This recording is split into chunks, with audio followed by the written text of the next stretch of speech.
Bonjour chers amis, proches et lointains, bienvenue pour ce 4e épisode de RVTV, réalisé aujourd'hui à l'Isola, Île-Rousse en français. Île-Rousse, ville fondée au XVIIIe siècle par le père de la démocratie corse, Pasquale Baoli. Et justement, ce concept de la démocratie qui m'inspire aujourd'hui. Hier, nous avons appris que la Chine populaire avait accompli l'exploit d'envoyer et de faire allunir avec succès un véhicule spatial sur la face cachée de la Lune.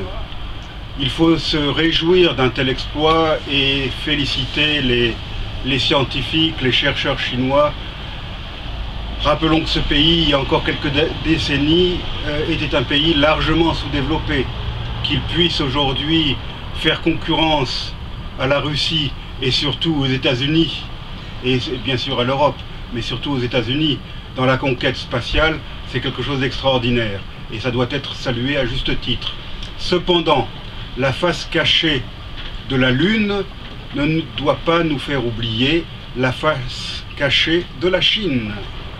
C'est-à-dire les dizaines de milliers de gens qui sont dans des camps de concentration, la répression contre les dissidents, le parti unique au pouvoir depuis 1949, sans aucun espace de liberté pour des voix dissidentes, la répression religieuse, cette église catholique des catacombes, je dirais, qui vit dans la clandestinité, ces évêques, ces prêtres emprisonnés ou en camp de rééducation, ces musulmans ouïghours, très durement réprimés actuellement, et bien sûr les bouddhistes tibétains, fidèles au Dalai Lama et qui cherchent à défendre leur identité tibétaine. C'est à tous ces gens-là que l'on doit penser quand on parle de la Chine. Et c'est justement dans cette période de début d'année 2019 que le président Xi Jinping de Chine populaire a renouvelé des menaces encore plus précises contre Taïwan. Taïwan, une île démocratique où le peuple taïwanais choisit lui-même ses dirigeants. Taïwan doit être réintégré à la Chine, a dit le président Xi Jinping, même si cela doit se faire par la force. Cela est tout à fait inadmissible. La Chine, encore une fois, est une dictature. Taïwan est un pays démocratique.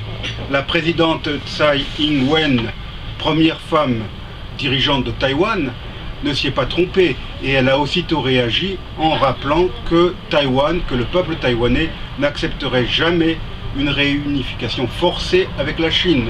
Et qu'il ne saurait être question de réunification tant que la Chine demeure une dictature. Taïwan, depuis le milieu des années 80, est une démocratie exemplaire. Et l'identité chinoise de Taïwan peut aussi être contestée. Taïwan a été colonisé au cours des siècles par plusieurs vagues d'immigration venues du continent, cela est vrai, mais il n'y a pas que des Chinois à Taïwan. Il y a également des peuples aborigènes dont on respecte les droits à Taïwan.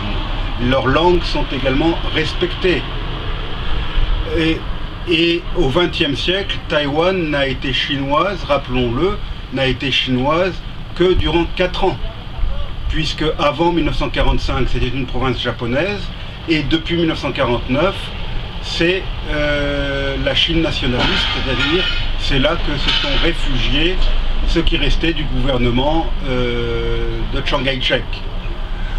Donc l'identité chinoise de Taïwan n'est pas clairement établie, et depuis 1949, il y a eu plusieurs générations de Taïwanais d'origine chinoise qui sont nés à Taïwan et qui se sentent certainement plus taïwanais que chinois.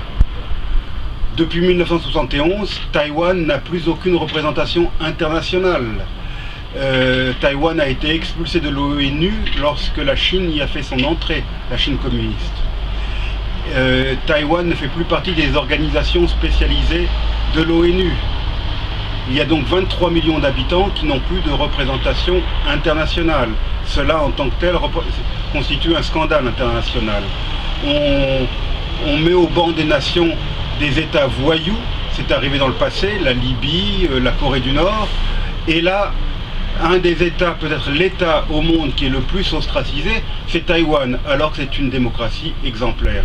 Cela est inacceptable. Je lance donc un appel à travers cette modeste vidéo à tous les démocrates du monde pour qu'ils soutiennent le peuple de Taïwan face aux menaces chinoises.